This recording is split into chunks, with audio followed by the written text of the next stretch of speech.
Amis de Damas, bonjour, bienvenue sur la chaîne du Doc et dans cette vidéo, je suis accompagné de Camille. Oui, alors sur Instagram, vous avez été nombreux à nous faire part des pires commentaires, conseils qu'on a pu vous donner, surtout dans le milieu médical, santé, mais aussi un peu sport et alimentation. Et donc du coup, aujourd'hui, on les a sélectionnés. Paul Mathieu ne les a pas encore vus, donc il va les découvrir en même temps Je que suis en vous. aveugle, je découvre tout en même temps que vous, donc je suis comme vous. Voilà, et donc on va voir ses réactions et éventuellement ses commentaires. Oubliez pas, c'est quand même très important, Camille n'a pas encore les bons Ah oui. réflexes, le pouce bleu, l'abonnement à la chaîne pour ne pas rater des prochaines vidéos. Et je crois que c'est parti, on est parti pour vos pires conseils santé génériques. Générique. Don't know what it's like. I've been on the side too long. Don't know my pain's a nightmare. Devil on my back, fuck that, an overdose. Allez, on vous reprend après le générique. Camille, je vais te laisser me lire vos pires remarques et on va voir un petit peu ce que j'en pense. Est-ce que c'est des trucs que j'aurais pu dire? J'espère pas. La première, on va garder l'anonymat. Le ketchup, ça compte comme une portion de fruits et légumes. Donc C'est ça, de la- c'est quelqu'un qui a sa carte d'abonnement chez McDo. C'est de la tomate, donc ouais, très clairement, ça compte. Hein. La tomate, du sucre, Les frites, de l'eau, du non, vinaigre. mais les frites aussi, c'est des légumes, hein. Ça vient de la terre, donc moi je valide. Hein, Bon, il n'est pas nutritionniste. La pomme de terre, c'est un légume. Bah oui, c'est un légume. Ouais. Mais ça, c'est un grand débat. La pomme de terre, c'est un légume, sinon tu le classes comment? Ça vient du sol. Là, Le champignon, il vient du sol, c'est un légume. Bah non, Bah, c'est un champignon. c'est un champignon, bon d'accord. Ok, bon. Ok, celle-là, elle va sauter cette Ok, question. on va mettre en commentaire, vous en pensez quoi? La pomme de terre, c'est un légume ou pas? Est-ce que les frites, c'est du légume? Lui, il a envie de dire que oui. Bah ouais, franchement. Le citron et l'huile d'olive pour guérir le cancer. Bon, ça aussi, Ouais, c'est ça, il y a vrai que beaucoup de ouais, choses. on entend beaucoup de choses sur la guérison du cancer, la guérison de diverses maladies avec des aliments miracles, des jus de fruits, du Moi, pamplemousse. j'avais vu, il y avait le cumin aussi, je crois. Ouais, il y a Ouais. pas mal d'épices effectivement qui vont permettre ça, enfin en tout cas qui ont des propriétés. Et c'est toute la différence entre ce qu'on retrouve dans les études in vitro, donc sur des cellules, sur des populations, on va dire, soit d'animaux, soit enfin, sur des modèles expérimentaux, et ce qu'on retrouve ensuite chez l'homme. Effectivement, il y a beaucoup de molécules qui sont de très puissants antioxydants, de très puissantes molécules anti-cancer, et c'est vrai, pour citer le cumin, pour citer le jus de citron, pour citer pas mal de molécules, que si tu les mets sur des cellules cancéreuses, in vitro, donc c'est-à-dire sur des boîtes de pétri, tu vas induire une mort des cellules cancéreuses. Mm. Toute la question, c'est de savoir, est-ce que si tu le mets chez l'humain, est-ce que si tu bois du jus de citron, est-ce que si tu mets du cumin sur tes aliments, est-ce que tu vas prévenir ou guérir le cancer? La réponse, c'est actuellement non, ce n'est pas prouvé. Ce qui ne veut pas dire qu'il n'y a quand même pas un effet légèrement anticancéreux de ces molécules. Donc ça veut dire que si vous consommez des épices, bien sûr, les épices ont des bonnes propriétés pour la santé, ça c'est pour le coup, c'est prouvé, mais tout dépend de ce que vous en attendez. Si vous pensez que vous avez un cancer métastatique et qu'en prenant du jus de citron, vous allez le guérir, je vous dirais très probablement c'est un conseil de charlatan. Maintenant, si le fait d'avoir une alimentation variée avec des épices peut réduire un petit peu votre risque, là, je vous dis, c'est pas prouvé, mais en tout cas, j'aurais envie de penser que effectivement, il y a une légère diminution du risque. Mais tout dépend de ce qu'on appelle le léger. Voilà, on est sur peut-être quelques pourcents. Enfin, c'est très difficile de le chiffrer. Pour maigrir, régime soupe aux choux. Régime soupe aux choux. Non. Désolé, cette pire imitation de ce film culte. Régime soupe aux choux pour maigrir, écoute, très franchement, je pense que si tu bouffes que de la soupe aux choux, tu vas maigrir au moins au début. Parce que le chou, je pense pas que ce soit très calorique. Donc, en soi, est-ce que c'est un mauvais conseil? Ouais, c'est dur de répondre parce que oui, si tu manges de la soupe aux choux à la place d'un repas, très probablement que tu vas maigrir parce que ça dépend ce que tu mets dans la soupe aux choux, mais c'est peu calorique. Donc, je De pense l'eau, que. du chou et peut-être un peu de sel, Le éventuellement chou- pour donner du goût des épices et Ouais, des herbes. donc en fait, c'est peu calorique. Donc, c'est sûr que si tu manges une soupe aux choux le soir, au lieu Mais de alors, en manger. termes de carence, etc. et tout. Après, il faut pas manger que ça. On revient Ah oui, sur mais la. attends, le régime de la soupe aux choux, je crois que en gros, c'est comme les régimes monodiète que de la pomme. Ah, c'est un vrai régime Ah oui, qui non, non. existe. Si tu bouffes que ça pendant une semaine, quoi. Ah d'accord, ah ouais, donc ok, donc on rejoint les monodiètes. Oui, donc c'est pas une connerie, tu vas maigrir, mais bon, comme toutes les monodiètes, après tu vas tout Et puis reprendre, tu vas tu tout vas te reprendre, faire. et puis en plus tu vas maigrir, mais pas que, enfin, y a pas que le gras qui va partir Ouais, quoi, avec. donc, malheureusement, tu vas ressembler à un chou. On est ce que l'on mange. Question diététique. Donc là, c'est une diététicienne qui aurait dit vous faites de la rétention d'eau, arrêtez de boire. Alors effectivement, ça, c'est un peu mon combat, la rétention d'eau. Beaucoup de personnes, et c'est logique, quand on dit je fais de la rétention d'eau, le premier réflexe, on se dit, faut arrêter de boire pour ne plus faire de rétention d'eau, mais en vérité c'est contre-productif, et je ferai une vidéo à ce sujet-là, j'espère bientôt, ça fait longtemps que je dis ça, mais la rétention d'eau en vérité c'est un problème de sel, enfin il y a plein de types de rétention d'eau, généralisée, localisée, etc. mais on va dire que la rétention d'eau généralisée au sens où les gens l'entendent, c'est quand même un problème de sel. Donc le fait de boire plus ou moins d'eau ne changera absolument rien. Ce qu'il faut diminuer, c'est votre consommation de sel. En tout cas, si c'est un problème lié à la consommation de sel. Si vous ne consommez pas de sel et que vous faites de la rétention d'eau, c'est qu'il y a un autre problème de santé qu'il faut consulter. Mais c'est pas en changeant l'eau que vous allez diminuer la rétention d'eau. Donc grosse idée reçue. Souvent on entend que les gens modifient leur apport hydrique pour la rétention d'eau, ça ne changera rien du tout. Manger debout pour ne pas avoir de ventre. Manger debout pour ne pas avoir de ventre, alors que c'est quoi le concept? Bah, vu que t'es pas plié en deux, je sais pas, moi ça me rappelle juste la fois où on m'a dit fais pas de vélo parce que si tu fais du vélo, t'es assis sur tes fesses donc ça va t'aplatir le cul. Attends là, ça m'avait. Tu m'avais tué ça. C'était à la Camille salle, qui c'était pas me mal. dit, ouais, elle dit j'ai entendu deux filles qui discutent entre elles, et il y en a une qui dit à l'autre attention, si tu fais du vélo, ça va t'aplatir les fesses. Donc, ouais, manger debout, ben. À mon probablement. avis, si tu te fais 3 Big Mac, une pizza, un McFlurry, je ne sais quoi. Mais debout.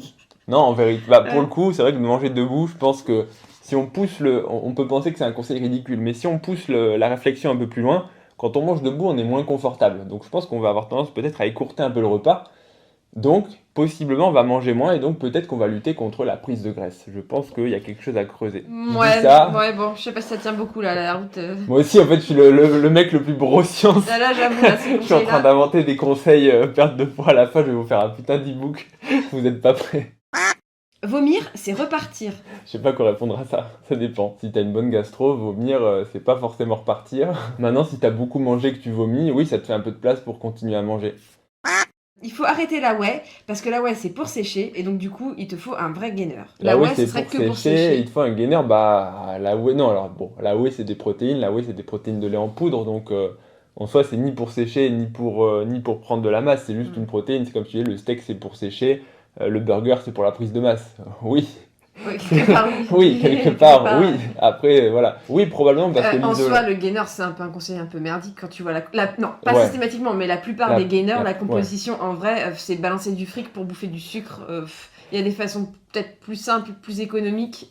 Bah, Et des plus gainers saines, maison ouais. ou des gainers qui ont été formulés, on va dire, pour éviter justement de mettre n'importe quoi Ouais, dans les faire gainers. attention. Mais du coup, oui, la whey, bah, en soi, c'est vrai que l'isolat de whey, c'est probablement une des protéines les plus pures, entre guillemets, en termes de quantité de protéines et de moins de graisse et moins de sucre. Donc, en soi, si vous devez prendre une protéine pour sécher, encore que, parce qu'il y a le problème de la faim. C'est que la whey, pour le coup, et dites en commentaire si vous êtes d'accord ou pas, mais la whey, si tu la dilues et que tu la prends pure, en fait, ça te donne la dalle. Enfin, moi, je sais que quand je prends de la whey, seulement de la whey en shaker, si je prends ça 2 heures après, mais j'ai super faim, alors que pour le coup, la caséine ou les protéines totales vont être beaucoup plus épaisses et caler un petit peu plus.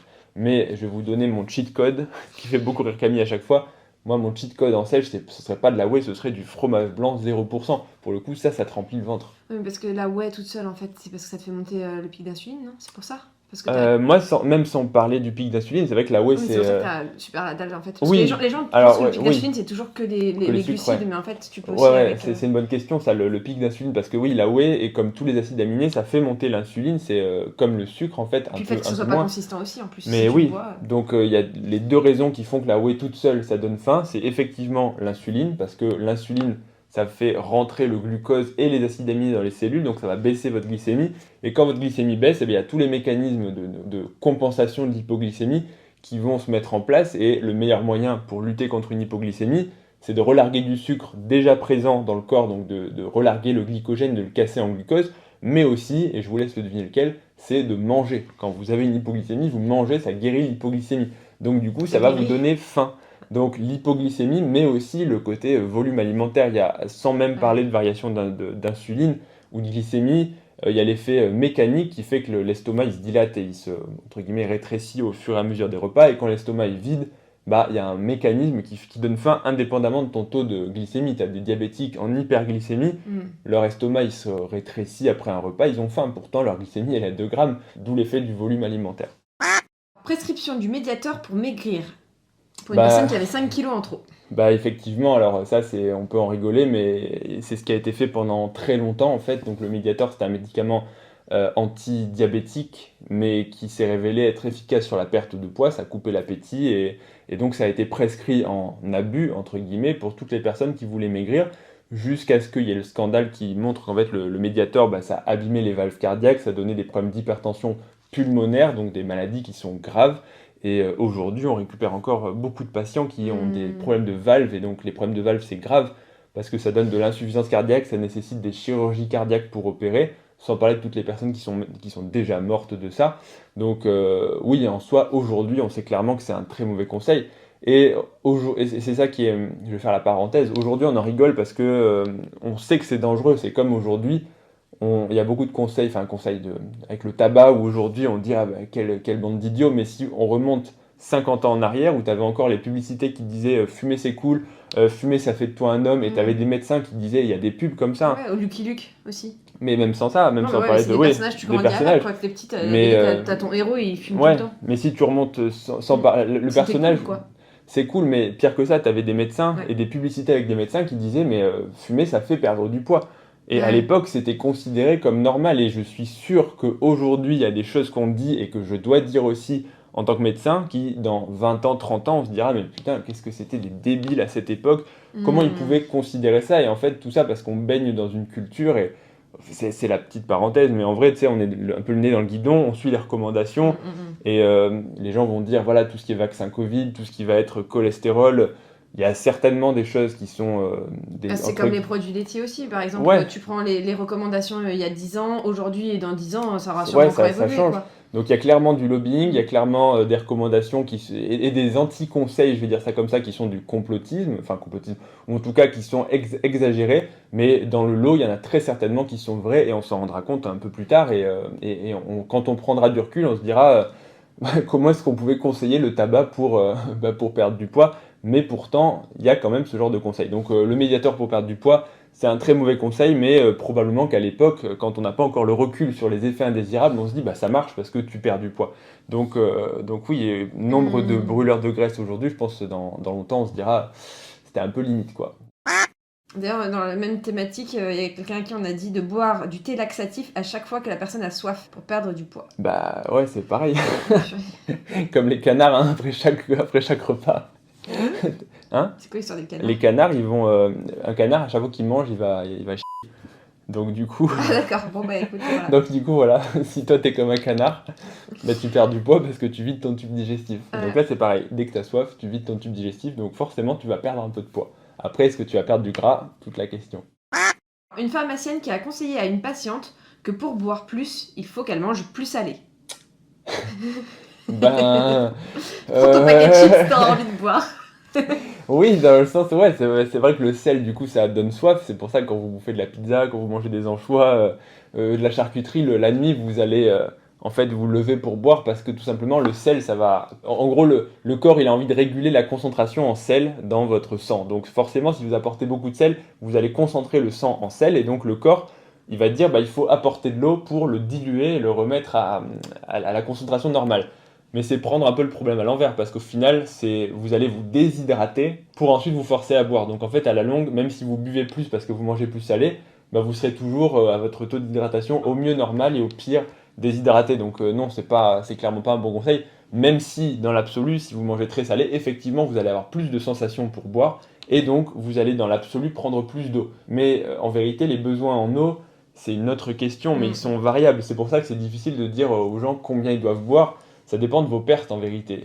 On dit que c'est entre 1,5 et 3 litres, mais en vérité ça dépend vraiment des pertes. Si tu dis ça à quelqu'un qui vient de faire un marathon dans le désert et qui a perdu 2 litres d'eau de sueur par heure et qui a couru pendant 8 heures et donc il a perdu 10 litres, il lui faudra au minimum 10 litres. Alors que si tu es en plein hiver sans chauffage comme on va avoir cet hiver et qu'on va transpirer zéro et qu'on va avoir froid, probablement que si on ne fait pas d'activité physique, 1,5 litre ça suffira à peu près pour la plupart des gens à combler les pertes urinaires et exsudatives et dans le tube digestif, donc dans les selles. Donc voilà, le conseil est clairement pas bon, mais la question des apports hydriques, c'est une question pour le coup intéressante et que les gens ont du mal à appréhender, alors qu'en vérité elle est simple, il faut boire autant que vous avez de pertes. Arrêtez de manger la peau du poulet de la part d'un gastro-entérologue. Alors après, le gastro-entérologue, qu'est-ce qu'il vient faire là ? Bah ouais. C'est comme, tu sais, des fois, t'as les pubs de merde. Tu aurais dit un cardiologue ou j'en sais rien qui aurait dit parce que peut-être pour le cholestérol. La peau du poulet, ouais, la peau, c'est grave, mais le gastro-entérologue. C'est comme, tu sais, il y avait les pubs sur internet. Ce produit est comme du Karcher pour vos intestins, déclare un cardiologue. Ah oui. Ah oui, pour que t'ailles cliquer, le truc Ouais. sponsorisé et tout là. Improbable. Quel rapport entre le Karcher, les intestins et le cardiologue? J'avais vu ça, j'avais fait. Ok. Donc, bon, la peau du poulet, en vrai, oui, c'est pas les meilleures graisses. Après, si vous mangez la peau du poulet, que vous n'avez pas de problème de santé particulier et que ça vous fait plaisir une fois de Parce temps que en c'est pas temps, très digeste, c'est peut-être pour ça que son ça gastroentérologue l'a dépend. pas Hein. Moi, recommandé. je la digère bien, la peau du Si elle poulet. est pas bien cuite, je sais rien, c'est très bizarre. Non, Ouais. je sais pas, je réfléchis. Après, non, attends. On va essayer d'avoir un petit peu plus loin. Sur le plan gastro-entérologue, le problème, c'est le cancer du côlon. Ouais. Et effectivement, la peau du poulet, c'est peut-être ce qui est le plus grillé, donc ce qui est le Donc toi plus tu parles d'un poulet cancérigène. grillé quoi du coup. Ouais. Bah, tu manges Oui, pas le c'est poulet vrai. vivant. Non mais, Ça dépend, si tu manges le non, mais poulet je veux dire, la vivant. peau elle est pas toujours. Ouais, c'est vrai. Non, mais si, c'est ce qui est un peu crusty, quoi, le croustillant. Là il me manque un bout, mais je crois que c'est voilà. Pour maigrir, acheter un ver solitaire. Ah bah oui, tous les régimes vers solitaire, bah le ver solitaire, c'est sûr que si t'as un ver solitaire, tu vas moins grossir puisque le ver solitaire, en fait, il va grossir à ta place. Donc en fait, ça peut être un compagnon sympathique pour toutes les personnes qui cherchent à perdre du poids. Dans tous ces conseils, et en fait, on peut penser que c'est des conseils inventés.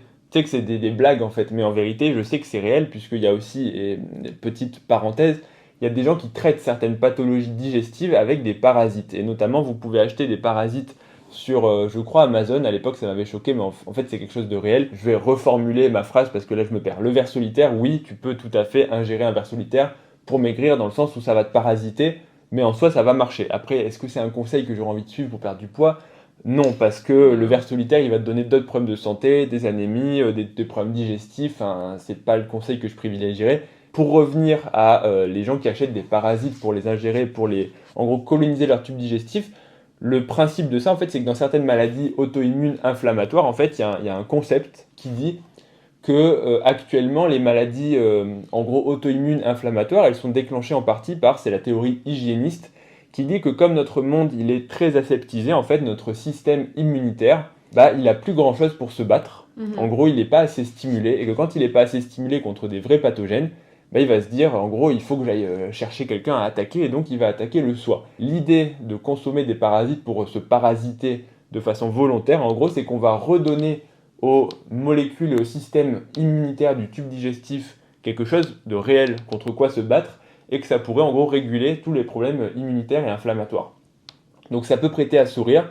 Je ne sais pas si c'est un conseil que je recommanderais, je ne sais pas où ça en est, j'avais vu ça il y a plusieurs années, mais en tout cas c'est quelque chose qui existe et certains patients, certaines personnes ont dit que ça avait donné des effets positifs et que ça les avait guéris entre guillemets. C'est pas quelque chose que je recommande, là aussi je vais mettre un gros disclaimer, ceci n'est pas un conseil médical, parlez-en à votre médecin et à votre pharmacien, mais c'est juste pour faire relativiser sur, des fois on se dit c'est des conseils complètement lunaires, mais en vérité des fois il y a un fond de logique. C'est comme le traitement à base de sangsues, hein. On peut acheter des sangsues pour se traiter, et voilà, petite parenthèse. Il ne faut pas trop manger d'œufs parce que c'est dangereux pour le cœur. Ouais, c'est toujours la question ça, la question des œufs du cholestérol, alors on Ouais, va mais pas... ça, c'est trop long pour Ouais, répondre à c'est une question. trop long. Et en plus, on a d'autres vidéos sur la chaîne. Donc... On a fait au moins 2 vidéos, notamment la personne qui mange 100 œufs par jour, que je vous invite à aller la voir, et l'autre vidéo qui répond à la question est-ce que le cholestérol est lié à la consommation d'œufs et est-ce que vous pouvez consommer des œufs en toute sécurité? Allez voir les vidéos. Une patiente me dit qu'elle mange des Twix parce que, pour maigrir, parce que dans la pub, ils disent que le Twix, ça coupe la faim. Ah oui, ils disent ça dans la pub. C'est un... Le Twix coupe la faim, alors ça c'est mensonger. Non, ils ont pas dû dire comme ça. Attends. Twix, de doigts coupe fin. Ne pas manger de glucides après 16 heures pour sécher. Bon, ça, on va dire très rapidement que c'est un mythe. Alors, il y a des petits arguments physiologiques qui vont dans ce sens-là, effectivement, parce que notamment tout ce qui va être sensibilité à l'insuline en fonction de l'heure de la journée, le fait de l'activité physique autour de la consommation de glucides, et qu'en général, on est plus actif le matin que le soir. En gros, si vous mangez des glucides devant la télé à 22h et qu'ensuite vous allez dormir, c'est vrai que conceptuellement, ils vont plutôt être stockés qu'être consommés. Mais c'est pas ça qui va vous faire ni maigrir ni grossir, ça va dépendre de ce que vous faites sur la journée. Maintenant, c'est vrai ton qu'on... alimentation sur la journée, Ouais, parce qu'en fait, si t'es en déficit, en fait, tes c'est glucides, exactement que ça. tu les prennes à 8h du mat, à midi ou à C'est exactement 19h ça. ou 20h. Et je vais vous renvoyer à la vidéo qui détaille ça. C'est la vidéo Manger le soir fait-il grossir, où vous aurez toutes vos informations et vous aurez la réponse définitive à la question. Manger 3 baguettes par jour pour prendre de la masse. En soi, c'est pas faux, hein. Non mais c'est pas ça, c'est qu'en fait un conseil alimentaire, en fait tu peux pas dire Pour toi, il va te faire 3 Ouais. baguettes, pour moi, il va me faire 3 baguettes. Bah, peut-être que moi, enfin, ce que je veux dire, oui, d'accord, l'aliment est peut-être bien de manger du pain pour faire de la masse, mais en fait, c'est à adapter à chaque personne, Ouais, selon ouais. ses besoins et ses apports, ça maintenant, c'est tout. Et enfin, après, tu diras le nombre de baguettes ou pas, quoi. Et puis la baguette, c'est bien, mais enfin, Moi, je vous donne une autre astuce pour prendre de la masse, c'est le 4 quarts. Pour le coup, c'est une astuce de go muscu ancestrale et t'as pas l'air de savoir de quoi. bah pourquoi le 4 quarts? Qui c'est qui recommandait ça? Mais si t'as connu. C'est Bah la non. méthode Lafay.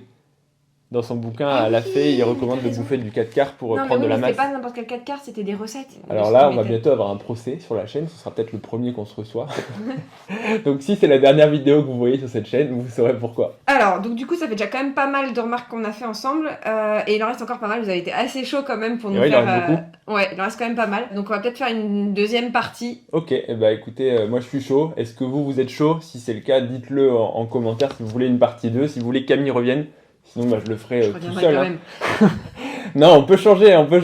Laissez-moi une porte de sortie pour changer d'assistant. Bon, j'espère que la vidéo vous a plu. Peut-être à bientôt pour la partie 2 si vous êtes chaud. Avant de quitter la vidéo, n'oubliez pas, un pouce bleu, un abonnement, ça soutient la chaîne, ça vous donne de l'anabolisme, etc. Retrouvez-moi sur Instagram, ledoc.pm, sur TikTok aussi pour des vidéos d'1 minute sur le sport et la santé. Et bah, je vous dis à bientôt pour la prochaine vidéo, peut-être la partie 2. Bisous à tous. Don't know what's like